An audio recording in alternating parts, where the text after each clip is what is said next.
Troisième histoire, la dernière, et on va peut-être dire la plus importante parce qu'elle a une action pratique au moment du CEDER, vous allez voir. Elle se passe en Russie, cette fois-ci. C'est un aubergiste qui s'appelle Yakov, Yankev, on va l'appeler, et qui avait du mal à payer son loyer au duc russe qui possédait la moitié de la région. Et donc ce duc russe lui a dit la chose suivante.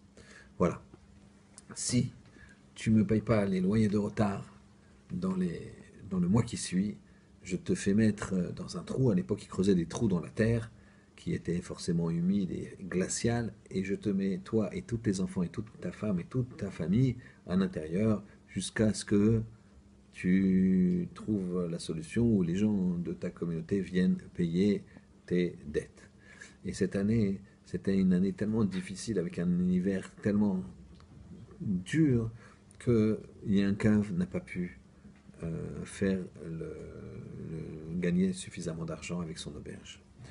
Qu'est-ce qu'il a fait à quelques jours de Pessah? Il restait seulement quelques jours aussi avant l'ultimatum du duc, et son épouse lui a dit, va voir le Rav Elimelech de Ligensk. Va le voir et il va t'indiquer la marche à suivre.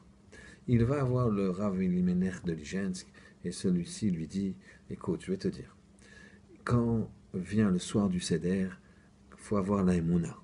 Pour ça, il faut raconter trois histoires. Et il faut aussi faire la chose suivante. Quand on va arriver au récit de la sortie d'Égypte, où on raconte que les Béné Israël, ils ont crié vers Hachem, on emploie le terme vanitzak. Le Rav regarde bien Yaakov dans les yeux, tu vois ce que je veux dire. Dans la Gada, il y a le terme vanitzak. Très bien. Quand tu arriveras à Vanitzak, vous allez tous crier Vanitzak, hurler tous les gens, toute la famille, tous les enfants, les petits-enfants, les grands, les petits, tout le monde, et vous allez penser à quelque chose pour vous sauver, c'est-à-dire que vous allez trouver de l'argent, vous allez crier vers Akadosh Baruch Hu pour trouver l'argent pour payer le duc. Et tu verras que ça va marcher, c'est comme ça, c'est la nuit de la Emouna.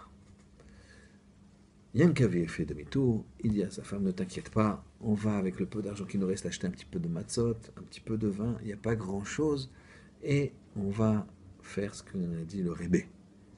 Arrive ce jour fantastique du 15 Nissan, du Seder, et ils font la Haggadah. Et au moment de Vanitzak, toute la famille commence à hurler Vanitzak.